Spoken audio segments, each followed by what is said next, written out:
हालांकि एक देश जिसने एक राष्ट्रपति को मार दिया, अरे रुक जा भाई, और एक अपहरण किया, उसी अमेरिका से अभी भारतीय जनता पार्टी ने कोई समझौता किया है। हम लोगों का देश मुश्किल में फंसता चला जा रहा है और ऐसी मुश्किलें होंगी जो आने वाली पीढ़ी के साथ और परेशानी पैदा करेगी। क्योंकि दुनिया में अगर हम किसी के खिलाफ बोलते हैं, मान लीजिए आज सोचिए अमेरिका में भारतीय कितने लोग रह रहे हैं, 1 करोड़ से ज्यादा भारतीय लोग अमेरिका में रह रहे हैं। जहां अभी युद्ध चल रहा है ईरान और आसपास के देशों में, खाड़ी देशों में लगभग 1 करोड़ भारतीय लोग भी रह रहे हैं। तो बताओ भारत को किसके साथ खड़ा होना पड़ेगा। इसलिए फॉरेन पॉलिसी को, विदेश नीति को अगर किसी ने बर्बाद किया है तो वो भारतीय जनता पार्टी के लोग हैं। इन्होंने कारोबार, व्यापार और आर्थिक नीतियां कैसी बनाई है यही नहीं पता है। अभी तो जो लड़ाई हम लोग देख रहे हैं, जो देश मजबूत है वो मजबूती से लड़ रहा है, और हमारे देश के साथ तो क्या संकट होगा। हमारी मिसाइल किसी देश की है, हवाई जहाज किसी देश का है, रडार किसी देश का है। तो बताओ हम लोग करेंगे क्या अगर कभी लड़ाई में फंस गए तो। जो हमारी विदेश नीति या हमारी जो अर्थव्यवस्था है या जो व्यापार हम लोग बढ़ा रहे हैं, जब अखबार पढ़ते होंगे तो देखते होंगे कि हमने फ्रांस से हवाई जहाज खरीद लिए है, इजराइल से ये खरीद लिया है, अमेरिका से ये खरीद लिया है, रशिया से ये खरीद लिया है। बताओ अगर हम दुनिया के दूसरे देशों से दूसरी चीज खरीदेंगे तो कभी लड़ाई हुई, वॉर हुआ तो बताओ तालमेल कैसे बैठाएंगे हम लोग। और याद रखना मजबूत के साथ सब खड़े दिखाई देते हैं और बुरे वक्त पर कोई किसी के साथ खड़ा दिखाई नहीं देता है।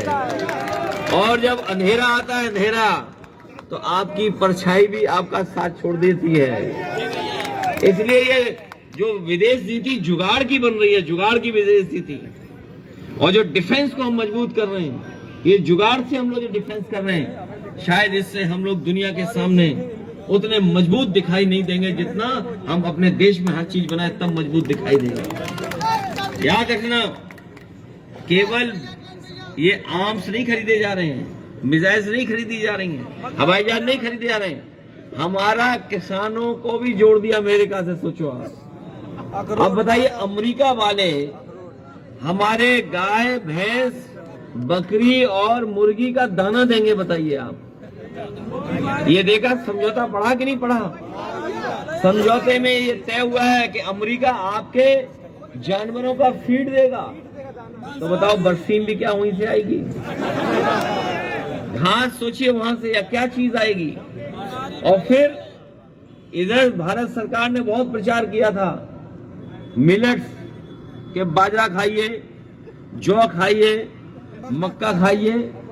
अमेरिका को पता लग गया और अमेरिका ने समझौता करके सब कुछ भेजने का इंतजाम कर दिया। बोले जाइए हम भेज रहे हैं आपके लिए। और फिर जो तेल है, सरसों के तेल से खाना अच्छा बनता है। कई लोग घी पता नहीं कौन सा बेच रहे हैं, हमें नहीं पता इस बात की।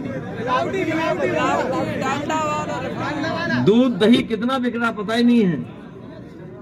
इसलिए मैं आपसे कहना चाहता हूं कि नई अर्थव्यवस्था जो अमेरिका से हमारी जोड़ दी है, इसमें हमें अपने आप को मजबूत करना पड़ेगा। हमारी संस्थाएं अच्छी हों, हमारे नौजवान पढ़े लिखे हों, उन पे अच्छी ट्रेनिंग हो।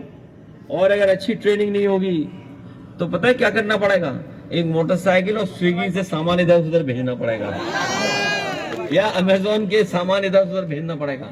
कभी सोचा था किसी ने कि 5 साल 10 साल बाद ऐसी व्यवस्था बन जाएगी कि नौकरी है ही नहीं, रोजगार है ही नहीं, हर नौजवान रोजगार करना चाहता है, नौकरी करना चाहता है। इसलिए नई व्यवस्था लागू करने के लिए, उत्तर प्रदेश को विकास के रास्ते पर ले जाने के लिए समाजवादी विचारधारा के अलावा कोई दूसरा रास्ता नहीं है। क्योंकि समाजवादी पार्टी जो नेताजी ने बनाई, नेताजी ने दी, उसका सिद्धांत लोहिया जी और बाबा साहब भीमराव अम्बेडकर जी के रास्ते पे चलने वाला है। बाबा साहब भीमराव अम्बेडकर, उनका संविधान, हमारे डॉक्टर राम मनोहर लोहिया, उनका समाजवाद और समाजवाद का चिंतन, और नेताजी ने जिस तरीके से जमीन पर ला करके समाजवाद को हम सबको जोड़ करके एक सम्मान का जीवन दिया, हम सबकी जिम्मेदारी है उसी रास्ते से लोकतंत्र को मजबूत करें, समाजवाद को मजबूत करें और जो हमारे देश की पहचान है भाईचारे की, कि हम सब मिलकर के रहते हैं, उस व्यवस्था को और मजबूत करें, तभी जाकर के हमारा देश और मजबूत दिखाई देगा। खुशहाली का रास्ता कोई नहीं ला सकता समाजवादियों के अलावा। समाजवादी पार्टी के अलावा आपने देख लिया बीजेपी को। और हिसाब किताब इस चुनाव में जब 27 में हम लोग जाएं, तो केवल उत्तर प्रदेश का हिसाब किताब नहीं देना उन्हें देना है दिल्ली वाला भी हिसाब किताब। 11 साल, तो 11 और 10 साल कितने साल का जवाब है? 21 साल। और सोचिए, किसी बच्चे को अगर खिलौना मिल जाए तो कितना खुश हो जाता है, अगर कोई नई चीज देख ले तो कितना खुश हो जाता है। आपने वीडियो देखा होगा, हमारे मुख्यमंत्री जी ने जैसे ट्रेन देखी और 500 से ऊपर गई, तो बताओ कितना खुश हो गए वो, कितना खुश हो गए, सोचिए आप। और फिर उन्हें होश ही नहीं रहा, वो सो के तो उठ जाते हैं लेकिन होश में नहीं रहते हैं। वो कारण नहीं पता है क्या है। और जब वो खुश हुए, जब वो रफ्तार देख करके खुश हुए, तो वो उंगली भूल गए कौन सी दिखानी है उन्हें। मतलब ऐसे तो मुख्यमंत्री हैं। और अपने प्रधानमंत्री जो हैं देश के, उन्होंने बनारस को कहा कि हम क्यूटो बनाएंगे, क्यूटो। और ये गए जापान, लेकिन क्यूटो देख करके नहीं आए। अगर क्यूटो देख करके आते तो उन्हें लगता कि सड़कें कैसी हैं, भगवान बुद्ध का मंदिर कैसा है, वहां पे टूरिस्ट लोगों की व्यवस्था क्या है, या और व्यवस्थाएं जो बनी हुई है वो कैसी बनी हुई है। इसलिए हम लोगों को होली के त्योहार पर यही संकल्प लेना है कि जिस तरह होली का त्योहार हम लोगों को बहुरंगी में, अनेक रंगों में खेलने का और एक दूसरे से मिलने का मौका मिलता है, जहां हमारे ईद पे गले मिलते हैं हम लोग, होली पे गले मिलते हैं, यही हमारी संस्कृति है कि हम त्योहारों पर गले मिलकर के एक दूसरे को मिठाई खिलाते हैं। इसलिए आप सब मिलकर के जो यहाँ पर आए, आप लोगों का बहुत बहुत धन्यवाद। और अगली बार इससे भी अच्छा कार्यक्रम करेंगे। और लेकिन कार्यक्रम अच्छा तब होगा जब आप लोग भी अच्छे होंगे, आप लोग भी अच्छे होंगे।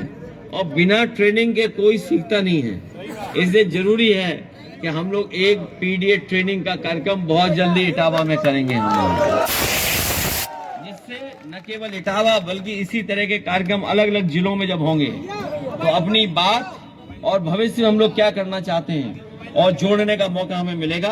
हम सब लोगों का बहुत बहुत धन्यवाद देते हैं यहाँ आने के लिए। आप सबको होली की शुभकामनाएं। और होली का जो रंग है, जो बहुरंगी रंग से हम एक दूसरे से मिल करके रहें, उसी तरह का हम लोग समाज में रह करके एक दूसरे का साथ देंगे। आप सबका बहुत बहुत धन्यवाद।